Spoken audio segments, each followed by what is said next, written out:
July after a report of a body being found in the River Caldew at Blackwell Hole just outside Carlisle. The body has now been identified as that of 26-year-old Carlisle man, Lee Mc. Anyone who saw anything suspicious in the Blackwell Hole area during this time should also make contact with the police instantly. We're also urgently seeking a black Nissan Navara pickup type vehicle, registration DV15TZD. One summer morning in Carlisle, the Caldew River flowed quietly as usual. But beneath its seemingly harmless waters, something was making the city pause. There was no gunfire, no pursuit, just an unnatural silence, an unexplainable void. Something had happened in the night, silently but deliberately. And then, all eyes began to turn to a dark corner, where the truth is never comfortable, and justice struggles through the darkness to be revealed. Lee McKnight, 26, was a young man who had lived in Carlisle, Cumbria, a quiet place far from Britain's major crime centers. But his life was intertwined with a world that most people had never seen, a world of drug debts, illegal dealings, and covert threats. McKnight was not a kingpin, nor was he a leader. He was just a small link in the consumption chain of a complex system run by people like Jamie Davison. Davison, then 26, was no stranger to the authorities. With an illegal income of up to £500,000 a year from drug trafficking, he was the mastermind behind a series of smooth deals in Cumbria. Along with him were people like Aaron Graham, Jamie Lee Roberts, Coral Edgar, individuals who appeared normal on the outside but acted as henchmen, couriers, or directly carried out orders in the shadows. In that context, McKnight, because of the unpaid debt, inadvertently became the target of a bloody lesson that served as a warning, not only to him but to anyone who dared to disobey. The dispute stemmed from an unpaid debt. Lee McKnight, a former associate of the Carlisle drug trade, owed Jamie Davison a large sum of money after a series of failed deals. Davison, who ran a drug network that generated hundreds of thousands of pounds a year, did not tolerate being ignored or delayed. In his eyes, a debtor like McKnight was not only a financial burden, but also a threat to his reputation and standing in the underworld. What was even more remarkable was that McKnight deliberately avoided answering the phone, did not show up, as if he was testing the patience of someone everyone knew was dangerous. The threats began to come, from text messages, warnings through intermediaries, to members of McKnight's family. It was no longer a matter of money. For Davison, it was a matter of dignity and power. And when the final limit was crossed, he no longer wanted to collect the debt. He wanted to teach a lesson that the entire underground community would silently remember. In the early hours of July 24, 2020, while Carlisle was still sleeping, the opposite was happening at a house on Charles Street. Lee McKnight, 26, had been lured there under the guise of a talk to settle a drug debt. But what awaited him was not a negotiation, it was a trap. Inside the house owned by Carol and Coral Edgar, a group of people were ready. Jamie Davison, the mastermind, was there, along with Aaron Graham, Jamie Lee Roberts, and Coral Edgar. As soon as McKnight entered, the door slammed shut. There was no turning back. The torture began with punches to the face, then turned to kicks, stomps, and whips. The music was turned up to full volume, not to entertain but to drown out the screams. Neighbors later said they heard strange noises throughout the night, but did not dare to intervene. Blood was everywhere in the house. Coral Edgar was seen mopping the floor, not out of pity for the house, but to cover up the evidence. But the blood, the footprints, and the carelessness of her actions left too many loopholes. Despite hours of torture, McKnight was still alive, miraculously. And that was when the plan moved into phase 2. None of them took him to the hospital. Instead, Carol Edgar, his mother, brought out a Nissan Navara. McKnight, unconscious and beaten beyond recognition, was loaded into the back of the car like a piece of leftover cargo.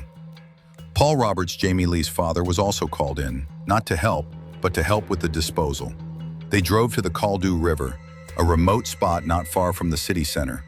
There, McKnight's body was dumped in the river, wrapped roughly in a curtain taken from inside the house. No words, no hesitation. The group then returned home, burned their clothes, erased their traces, and each began to fabricate his own story. Calculated lies designed to avoid prosecution. But the forensic evidence was relentless. Blood stains in the house, security cameras from nearby streets, phone records, and witness statements pieced together the story. McKnight's body was discovered the next morning by a resident walking along the river. The severe injuries on his body made it clear that this was no ordinary drowning. Although the official cause of death was drowning, the medical examiner concluded that McKnight had suffered injuries so severe that he would not have survived without medical treatment. The investigation began at the water, but the criminal trail began long before, and now each link is coming to light. July, after a report of a body being found in the River Coldew at Blackwell Hole just outside Carlisle. The body has now been identified as that of 26-year-old Carlisle man Lee McKnight. I'd like to offer our sincere condolences to Lee's family and ask that they're given privacy as they come to terms with his death. Investigation has now been launched, headed by Detective Superintendent Dave Stalker from the CID at Cumbria Police at Durham Hill Police Station. One man aged 25, four women aged 25, 40, 46, 47, all from the Carlisle area, have been arrested on suspicion of murder and remain in police custody. Investigators need to hear from anyone, including friends and associates of Lee, who might have seen him, or any information on his movements around the 23rd and 24th of July, particularly in the Fuse Hill Street area of Carlisle. Anyone who saw anything suspicious in the Blackwell Hall area during this time should also make contact with the police instantly. We're also urgently seeking a black Nissan Navara pickup type vehicle, registration DV15TZD. When Lee McKnight's body was discovered on the morning of 24 July 2020 on the banks of the River Caldew, Cumbria Police immediately cordoned off the scene. The body was partially wrapped in a curtain, and there was no identification on it. But the bruising, fractures, and signs of multiple injuries made it clear that this was no accident. Forensic experts determined the official cause of death to be drowning. However, severe injuries to the head, face, torso, and limbs suggested that the victim had been severely abused before being thrown unconscious into the river. It didn't take long for police to realize that they were dealing with an organized murder and that the perpetrator had complex ties to the local drug crime world. The investigation was launched with urgency, and in the early hours, a crucial clue was found. The curtain wrapped around the body was not a mass-produced product, but a typical piece of furniture, traceable to a type of curtain sold in a certain area. From there, investigators narrowed down the search. At the same time, one of the decisive steps was to exploit data from public and private surveillance cameras around the area. Images from the night of the 23rd and early morning of the 24th recorded the appearance of a dark-colored Nissan Navara moving erratically around the river area, and the license plate number led straight to Carol Edgar, a middle-aged woman living in a house in the center of Carlisle. When detectives inspected the house, they immediately noticed something unusual: a strong smell of bleach, bloodstains on the floor, and hastily painted marks on the walls. Forensics confirmed that the blood matched McKnight's DNA. Police seized phone records from those involved, and from there, the structure of the case gradually emerged. Jamie Davison's phone, a subject with a history of drug trafficking, showed that he was present at the house at the exact time of the assault.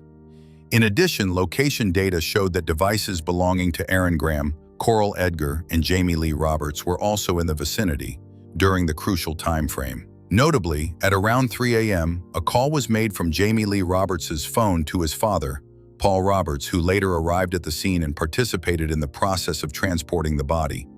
The investigation expanded not only based on technology, but also on witnesses living nearby. Several neighbors testified that they heard violent screaming coming from Carol Edgar's house on the night of the murder, accompanied by loud music. One witness even described seeing Coral Edgar mopping the floor in the early hours of the next morning, which was unusual. All the data, from statements, CCTV, phone tracking to DNA samples, was gathered and compared. The actions of each suspect were reconstructed in chronological order, from before the murder to after the body was disposed of.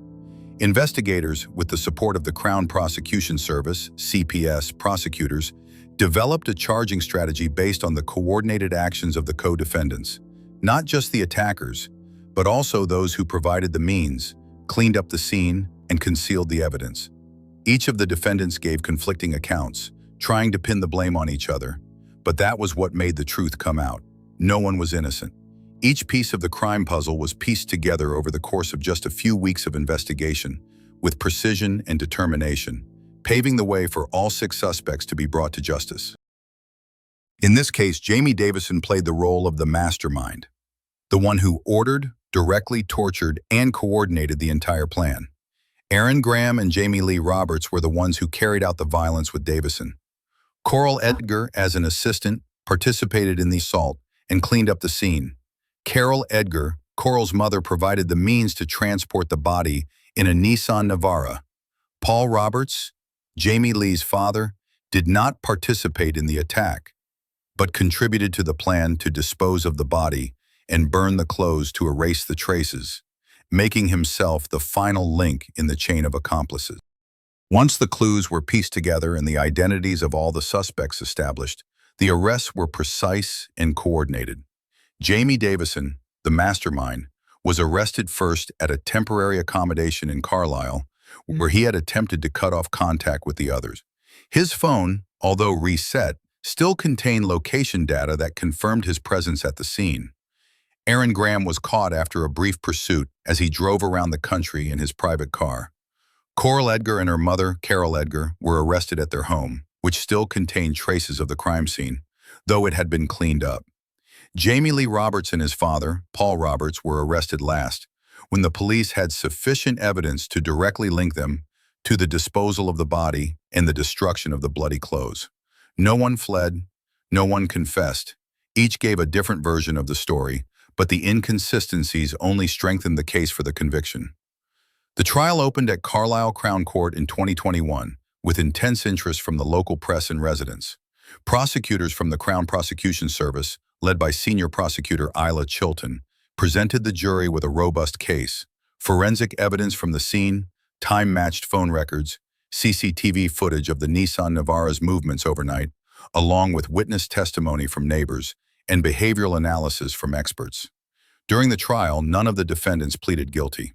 They alternately blamed each other, denied responsibility, and concocted stories to minimize their own roles.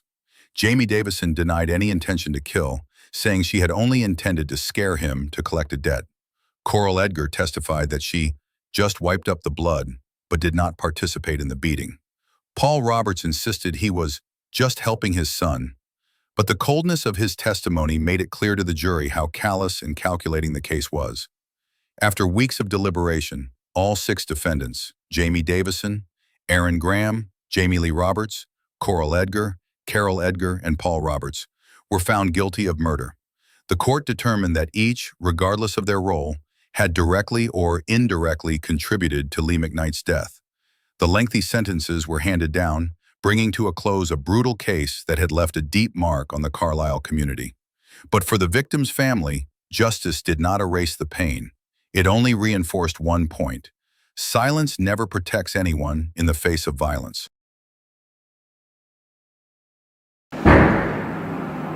What do you know about the death of this lad? I don't know anything about the death of the lad, honest. I really don't.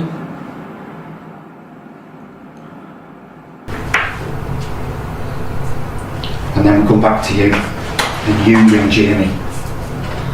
Why are you trying to get hold of Jamie now? No comment. You ring him again. 1 minute, 3 seconds. We know what a minute is, it's a long time. There's a lot you can discuss in a minute. What have you said? No comment. What have you said to him? Have you told him, forget it, I'm not coming round?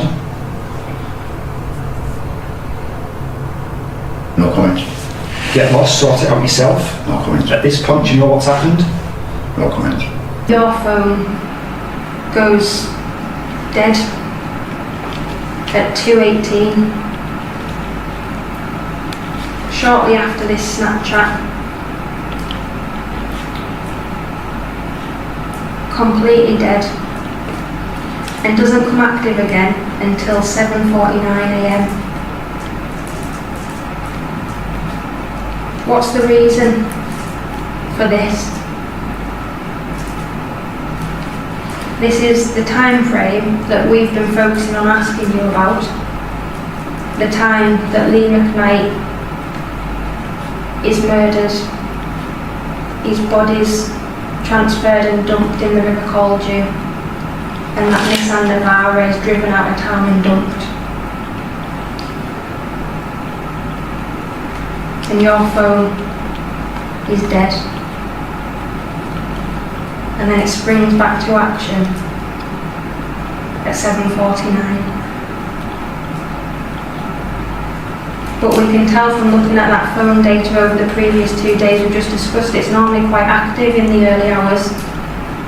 Calls, texts, answered, some not. So why on this morning is your phone dead? The morning that Lee McKnight is murdered? Have you deliberately knocked it off? Have you deliberately left it behind while you went to participate in his murder?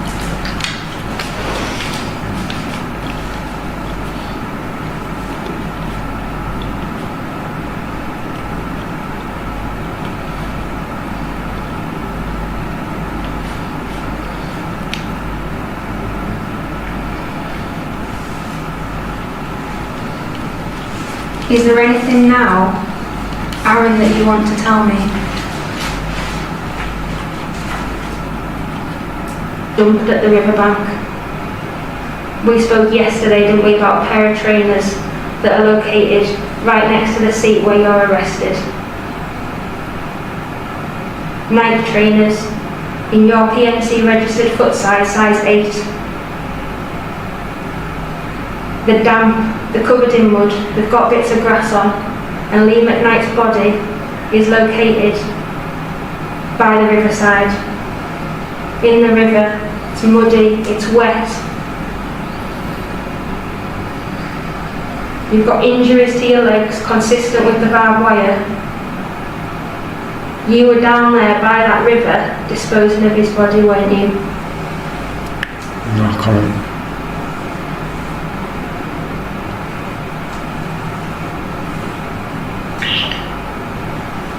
Lee McKnight's death is not just a family tragedy, it has left a deep hole in the Carlisle community.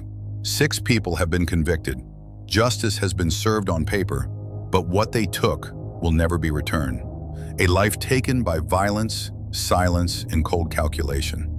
This case forces us all to look again, that sometimes silence is not neutrality, but a terrifying complicity in a seemingly peaceful society.